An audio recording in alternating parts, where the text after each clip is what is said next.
We're calling tonight's show, I Thought I Was Covered, Homeowners and Auto Insurance Pitfalls. Right now, somewhere in a file drawer, I bet you have a stash of complex insurance documents that you believe will properly cover you in case of misfortune to your vehicles or home. Tonight, we'll answer your questions about what your insurance covers and what it should cover. Welcome to Lawyers on the Line. I'm Stephanie Balmer, a partner with the Falsani, Balmer, Peterson, and Quinn law firm, and this evening's moderator. I'm pleased to welcome our panelists, Bob Falsani of the Falsani, Balmer, Peterson, and Quinn law firm, Jim Balmer, also a partner of the Falsani, Balmer, Peterson, and Quinn law firm, and Tucker Hanlon, owner of Hanlon and Associates Insurance Agency here in town. We're ready for your questions. Call the numbers at the bottom of the screen, 218-788-2844, or toll free at 1-877-307-8762. And now, on to tonight's topic. Well, let's start with you, Bob. We've already had a caller another guy crashed into his car after going through a red light. The caller got a broken arm and missed 3 months of work. The guy who caused the collision does not have insurance. What are the injured person's remedies? That's where your own insurance coverage, your auto coverage, comes to your rescue. And you have basically two different coverages there. One is no fault and one is uninsured motorists, which sometimes is called hit and run motorist coverage for cases where you get hit by a hit and run driver. And that provides residual coverage for you, both of those things, to help you out with what you're going through, and even pain and suffering in the case of uninsured motorists. All right.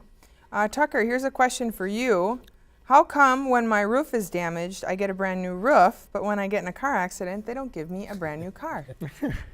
That's a good one. That is a good one. Yeah. Well, the reason for that is there are two different types of policies for the most part. Homeowners insurance, if you have a correctly written policy, will cover replacement for a roof, which means you get a brand new roof. Whereas auto insurance typically covers actual cash value, which covers the vehicle for what it's worth at the time of the loss. So it does get depreciated. Can I ask him a question? Okay. They used to have broad form homeowners. Mm-hmm. They still have that? Yes, they do. Okay, and that's the best coverage? The broad form is the best coverage. The HO5 is the best coverage form, and then some people use a special form, which is 3 as well, but 5 is the best. What does this mean, best coverage, Tucker? What is he talking about? Well, I think what he's talking about is the most comprehensive policy that has the fewest exclusions, because insurance companies do sometimes put exclusions into policies, and you want to obviously money does play a role in it, but yeah, for the most part, it's you want to find the homeowners with the best overall package. Going back to that other question, Jim and I have probably heard the complaint that the car was 10 years old, but what a gem. So yes. People are always so dissatisfied, if they had a really good running car and it was maintained really well, and they look it up in the blue book and that's what it says, that's the fair market value, that's what you get. And it was really worth a lot more to that person. They can't replicate it a lot of times. I mean, they're just not going to find, that same 10-year-old car that was as good, And so when we're talking about property damage, you're recovering on a damaged automobile, like you mentioned, Tucker. Is that well, let's ask you, Dad, is that a different policy than a policy that would cover the injuries to the broken arm, or? Yes. Homeowners coverage is coverage for your house, and it covers some liability situations away from the house, not many. The kind of coverage involving your car is on your auto policy. And collision coverage is not mandatory in Minnesota. In other words, if you're not careful, you could find yourself buying an auto policy that does not have collision coverage. Collision coverage covers damage to your own vehicle. And whereas if you have property damage coverage, that covers damage to someone else's vehicle that you damage as a result of your careless driving or negligent driving. So, and if you borrowed money to buy the car. If you've got a loan, a car loan, you better have collision coverage. The lender expects you to have coverage on that car, so if you destroy the car loan gets paid off with the proceeds of the insurance. The car's worth like $3,000. Do you advise people to get collision coverage if they don't have a loan? I typically don't advise people to get it. It's usually a comfort thing for people. People are more usually concerned about glass and things like, getting full glass coverage with vehicles of that. Yeah.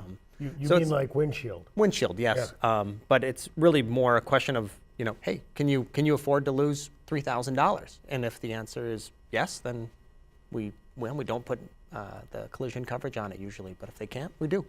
So one of the things I tell people when they're people that come to us with injury claims arising on automobile, two cars crash at an intersection like the question you asked Bob. Mm-hmm.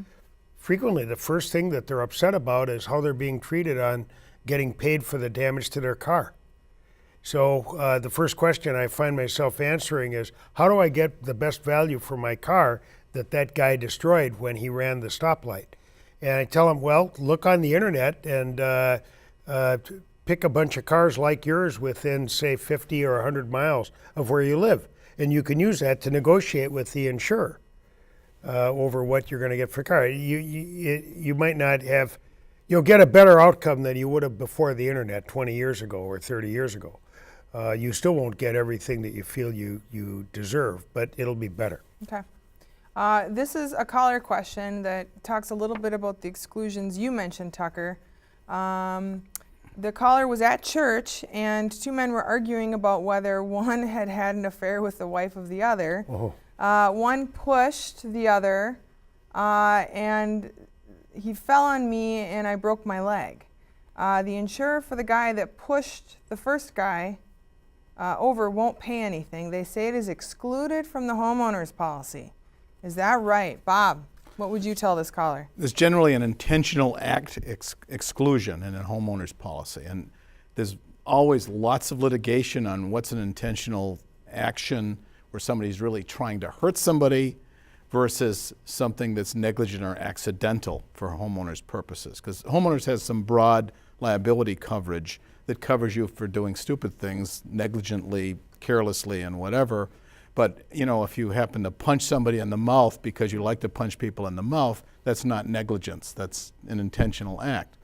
But we've had all kinds of cases through the years involving, crazy scenarios where the question was whether it was intentional or people goofing around, or was it an accidental hit, or, was somebody pretending to punch somebody and then hit them in the mouth and broke their jaw by mistake, that kind of thing. Okay. Well, punching somebody at church? Did you really intend to hurt him? You're at church.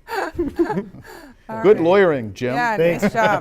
Trying to help here. Okay, let's see. Here's a caller question. If I own a car and a motorcycle, am I covered for both under one policy? Tucker, are you able to answer that? yeah, I can handle that. Typically, the answer is no. They're usually separate policies, mostly because usually PIP or medical coverage is not available on a motorcycle policy where it is on an auto policy. So they're two very different animals, and we usually separate those. Okay. And another word for PIP or medical is no fault, right? No fault coverage. And that's right. the coverage I think one of you were talking about earlier, maybe. Well, why don't we do this? Why don't you talk a little bit about the basic automobile coverage requirements in Minnesota? Okay. Minnesota requirements are different than Wisconsin requirements. Which is actually the next caller question. Okay, So- in Minnesota, any auto policy, and you two guys jump in if you think I'm wandering off the trail. In Minnesota, any policy you purchase, first of all, you have to have insurance if you own a car. Secondly, you have to have liability insurance on it, so if you buy an auto insurance policy, it will have liability coverage in case you harm someone else. It, I think, always has property damage policy coverage as well. So if in the course of harming them, you also bang up their automobile or other property, you're covered on that. And then finally, then it also includes the uninsured motorist coverage, Bob was talking about in answering the first question, where you're harmed as a result of the carelessness of somebody who did not get insurance. And then finally, it contains no fault or personal injury protection, what Tucker was calling PIP coverage. And when you're talking about PIP coverage, that gives you a minimum of $20,000 of coverage for medical expense, $20,000 coverage for wage loss, or household help coverage. If you're not working but you have trouble getting all your household duties performed because of your injuries, then it covers that as well. So those are the minimums. Now, there's a minimum $30,000 liability coverage and a minimum $20,000 medical expense, $20,000 wage loss. Because the uninsured motorist is also required, that there's no necessarily a minimum, but it's hard to get it in any coverage amount less than the liability coverage you bought. Not necessarily because that's the law, I think, but because that's the way the policy is packaged by the insurers. There's a minimum on the other. Is there a minimum? Yeah. Okay, there, see? And in Wisconsin, for a while, they had a required mandatory insurance coverage, and now they lifted that. Now there's no required insurance coverage. At the risk of irritating Tucker, I'll say, I don't think insurers like it when they're required to sell insurance to people. And so they generally are in favor of avoiding mandatory coverages. Well, he likes to sell insurance. Well, I know he does, but the carriers that he... I'm the carriers. Okay. All right. All right, let's Tucker go. out. All right. Tucker, here's a question. Thank you for that summary, Dad. A bicyclist wants to know if they should have uninsured motorist coverage. So I think the question is, what coverage would a bicyclist purchase to protect against injuries if another car hits them, if there is any? Well, my understanding, and maybe you guys can jump in on this as well, is that the PIP or no-fault coverage does cover you while you are a pedestrian sometimes, and also on a bike. So the bicyclist's automobile coverage would pick up the medical if another car hit them. I haven't actually come across it yet, but that's Okay, what I but that's the Yeah, theory. that's what I hear. I agree with This Tucker. coverage, and it might be from the vehicle that hits you, might give you no fault, plus they might be liable as well. On top Right. of it. But you might also get no fault from your own company, and I forget what I the think- priority is. I think it works, the way it works is if you have no fault, that always covers you. Yeah. If you don't have insurance, if you're a bicyclist and that's all you own, you don't have a car, and somebody runs you over at the intersection, then you use their no fault coverage. Now, I know that the priorities of coverage in some of these more elaborate fact situations can get very fact specific. So, you know, as far as, you know, if you get injured in a collision under one set of facts, you know, make sure that you've reported it to all the insurance companies, right? Yeah, is it a commuter van, blah, blah, blah? Is it a vehicle that weighs a certain amount of pounds, or, you know, there's all these specialty rules, so yes. Okay, here is a question. Also, we'll start with you, Tucker. Sorry to be picking on you, but this is a question. not really. I'm not really sorry. This is a question from Mary in Duluth. What about flood coverage, where there usually isn't an issue? Flood damage from a 100-year flood. What if any? Yeah, it's probably a tough question, but you know, as you know, we had these floods, and a lot of people suffered a lot of harm and didn't have coverage. So, what are you telling people who come into your office and ask you about flood coverage? You know, that was a hot, but I was there. Yeah. I remember this. Yeah.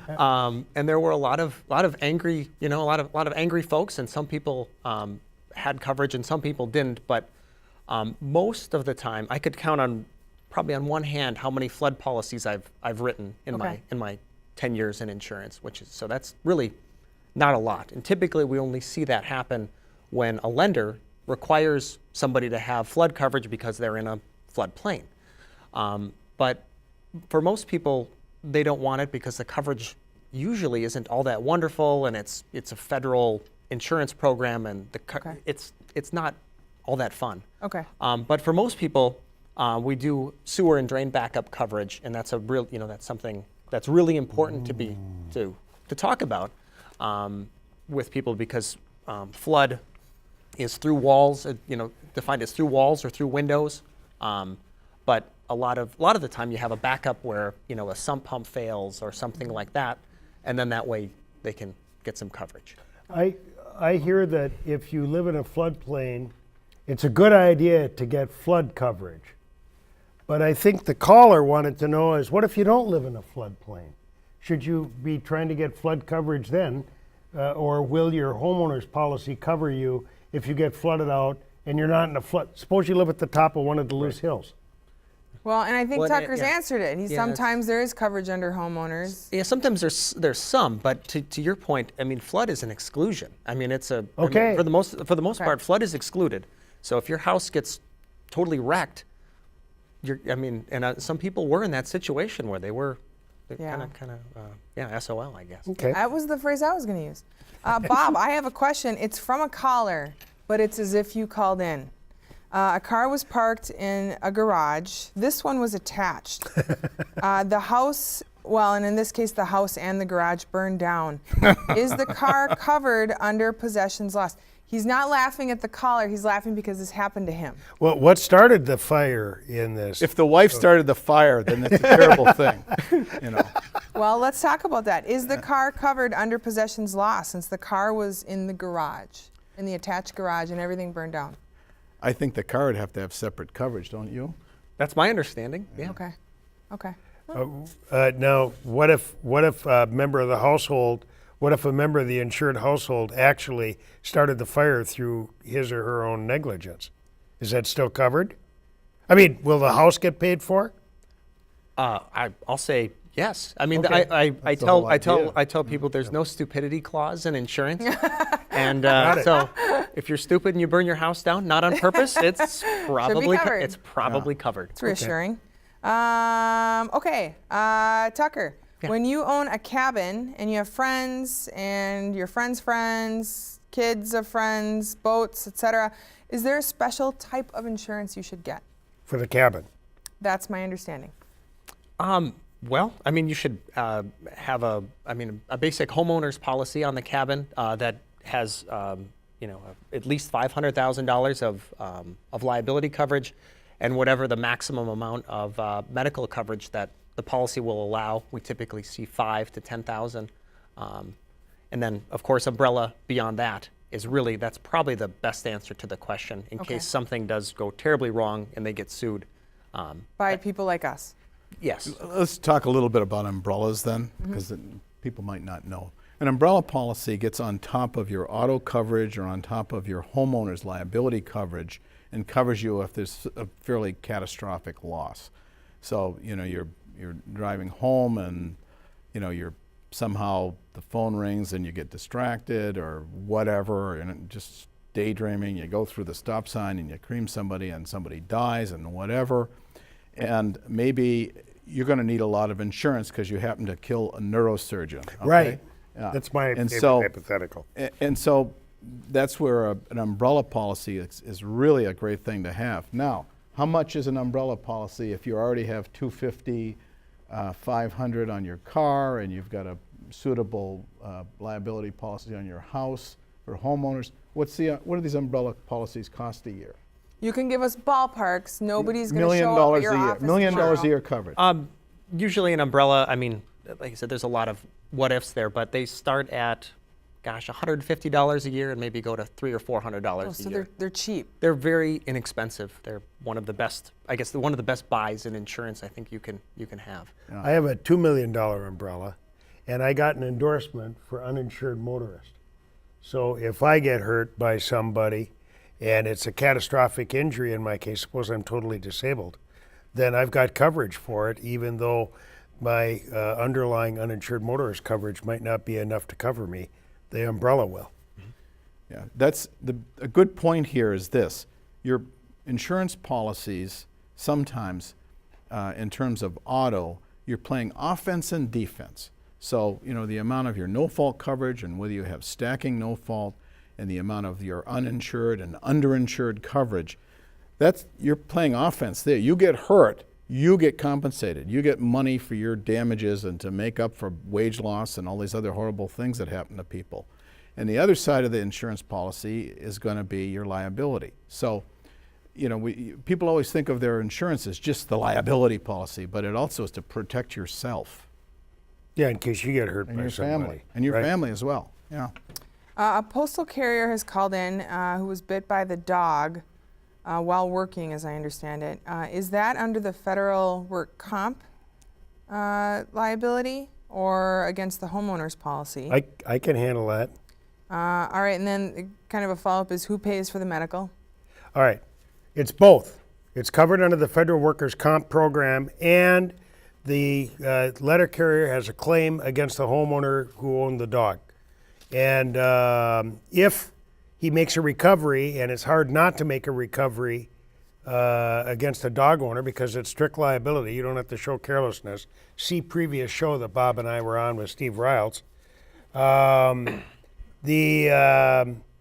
homeowner's carrier has to pay back the federal government for at least a portion of the money the federal government shelled out to treat the dog bite. Okay. So Now, has the person pulled their hair out yet for dealing with federal workers' actually, comp? yes. The part that I didn't read out what was It's like that the worst system on earth. he or she is very frustrated, having trouble getting info from both, doesn't know what to do. Yeah. Yeah. Federal workers' comp is you write a letter and you get an answer in 6 months. It's awful. It's a very frustrating system. Sometime I'll tell you about the case. Well, never mind. Okay, never mind. Okay, a caller hired a contractor to take a tree down in the yard. One of the workers gets hurt. The employers do not have any workers' comp coverage. Who is liable? The homeowner? Bob? Probably the homeowner is not liable unless they're acting as a general contractor, and they probably would not be. But there's a special fund in the Minnesota that all workers' comp coverage people pay into this fund for uninsured employers. So the fund would come into play there, usually. Sometimes the homeowner could be liable. I mean, if there's some kind of fault there. The homeowner accidentally pushed the tree onto the worker. Or whatever, or didn't tell them about the electrical wire going up the tree, then, whatever, And there very likely could be a bit of guest medical coverage that kicks in as well. I mean, a token amount, maybe 1,000 to 5,000. Like a med pay. pay A policy? A med pay, Okay. yes. So, Okay. yep, there would be possibly a little bit of We're that. talking the same language here. We just Yeah, have I'm just some- saying different words. Yeah. but mean the same thing. Here's a question for you, Tucker. Will auto insurance cover rental vehicles, or do you need to purchase the rental agency's coverage? These are great questions. If you know. I'm gonna hedge a little bit here, but Sure. most of the time, yes. Okay. Most of the time, your auto policy will pick it up and your coverage just fine. So most of the time, I tell my customers, no. You should be good because it Don't- covers don't- you as don't a buy it. driver. So when you get to the car rental agency and they say, do you want our extra coverage? You say no. I say no. Okay. Okay. I think it's the Springer Amendment, but it's named after some congressman. That the auto rental companies, because of state laws making owners liable for accidents Vicarious liability. vicariously, they went to the government and said, hey, you got to let us off the hook. So they're left with minimum exposure. okay. So I think maybe the first $30,000 liability is paid by Hertz, and after that, your own coverage comes into play. Okay. Okay. So- Another thing about that, though, and I had personal experience with this, is that some rental agencies will offer coverage for the car you're driving, no deductible, no copay. So Bob and I were on a trip together, and I took a slice out of the sidewall of the tire, and it was in England, and the guy said, well, the tire's 140 pounds, and I'm thinking that I couldn't do the arithmetic fast enough. And he said, wait a minute, you had insurance with us, right? I said, yeah. We'll be on your way then. So that it's not a bad idea to get that coverage in addition to some of the stuff we're talking about. And then we can do Bob and Jim go to London on another show, maybe. Yeah, that's next week. Yeah. But We I went was to the gonna- I was gonna Vikings say as game. a- We went to the Vikings game in Wembley Stadium. I know. Yeah. I was just going to say, as a side note, speaking of driving, usually if you're going to drive into Mexico or anywhere other than Canada, your auto insurance policy stops At the border? At the border. So if you're going to Mexico, Oh, that's good to know. I had a case some years ago, and there was some kind of a distance into Mexico you could go and still have coverage. Well, maybe I don't know under about that particular policy. I think it covered 50 miles. So, you could just get over the border, drink some tequila, and then get in a car accident and be covered. So it was great. That does sound great. Okay. Yeah. All right. Let's talk about this. A recent sleet and ice storm caused a white pine to snap. The insurance company encouraged the homeowner to withdraw the claim because it was hard to prove it came down because of the ice instead of the wind. that would change the deductible. So they didn't send the adjuster. They told the homeowner it would be a black mark against their policy and the rates would go up. So the technical question is, can they actually not send an adjuster when you ask for one? But my question is, what is everything wrong that happened here? Let's start with you. Well, if you insist on making the claim, they will have to accept the claim and adjust it. Apparently, the agent warned the insured that there were some risks associated with their rate, their, how much they'd pay for their next renewal, and some other things. But yeah, they can't. They will send an adjuster if you lean on them to do it. But you may not. You may wish you hadn't done that. I had a situation involving 2 of my cars where my agent said, "You can make the claim, but you might get canceled." And I thought, well, no, I don't want that. So I just paid for the damage to the cars. So, and Tucker, that's my question, is a lot of our clients ask, I don't want to make a claim against my carrier, whether it's homeowners or no fault, because I don't want my rates to go up. What I usually tell them is, call your agent, have this conversation with them. I mean, what do you say in response to that issue? Yeah, I think that's a great idea. And I think the key thing is here is talk to an agent. It's so many people are tempted to, call the Gecko or call Flo directly or do it online. And then what do you got? Yeah. Something you just don't know about. But Is that an advertisement then? it's an advertisement against maybe. But I guess to the question though, I mean, typically weather claims are not chargeable claims. I guess if you have a whole bunch, they can accumulate and it can be bad. But usually weather claims not so bad. But so you mean it won't count against you? It won't make your rates go up generally? Generally. I mean, maybe some, but it's not Okay. like you had a kitchen fire or something like that. But the interesting thing here is there is typically a difference in deductible with wind and hail versus ice and water. So I think that was where they were getting pushed. All right, thank you for that thorough answer.